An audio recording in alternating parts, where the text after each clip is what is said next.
documentaire sur le rugby parce que ça a été ma passion, parce que j'ai une histoire d'amour moi avec ce sport. J'ai une histoire d'amour, moi il m'a fait devenir un homme, dans la difficulté, dans la dureté, parce qu'on m'avait appris à être fort, à être grand, mais aussi par les moments que j'ai passés, c'était énorme, c'était une équipe.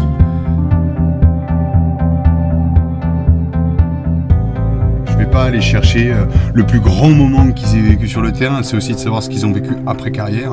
Et même pendant la carrière, quand t'es blessé, en général, il y a une espèce de solitude où on n'entend plus parler du mec. Moi, j'ai envie juste de parler de ce qui se passe au quotidien, quoi, de ce que vivent les mecs au quotidien dans cette espèce de solitude où tu te retrouves quand t'arrêtes ta carrière, où il n'y a plus rien derrière, où t'as plus la notoriété, t'as plus la gloire, et surtout, c'est pas ce qui manque, ça. C'est que t'as plus tes potes, et t'as plus de vie sociale. Tu sais plus ce que tu représentes. C'est-à-dire qu'il y a une espèce de... t'es mort debout.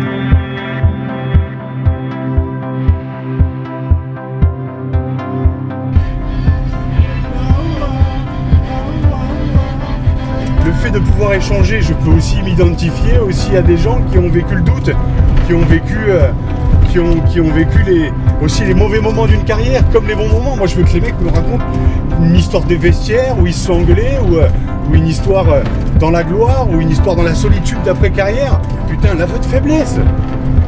On a le droit d'être faillible, on a le droit de pleurer. C'est aussi à ces mecs-là que j'ai envie de tendre la main aussi aux anciens pour leur dire allez, vous êtes aussi, voilà, vous êtes aussi des putains de belles personnes, quoi. Et eux, les jeunes, là, ils ont besoin de nous, là. Je pense qu'ils ont vraiment besoin de nous. Pour grandir, pour s'affirmer. Comme nous, on avait besoin aussi des anciens quand on était jeunes, moi, quand j'avais 20 piges. Et voilà, maintenant, c'est nous les vieux. Maintenant, c'est nous les anciens, je vais dire. J'irais même mieux, maintenant, c'est nous les référents.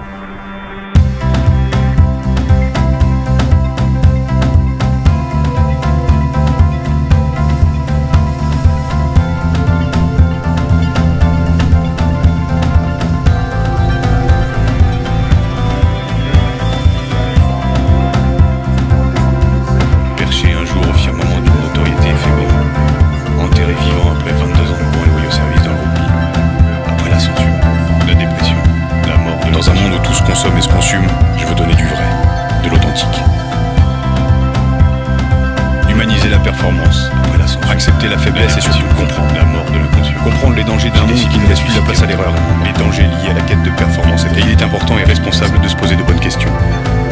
Que voulons-nous, adultes, transmettre aux générations futures ?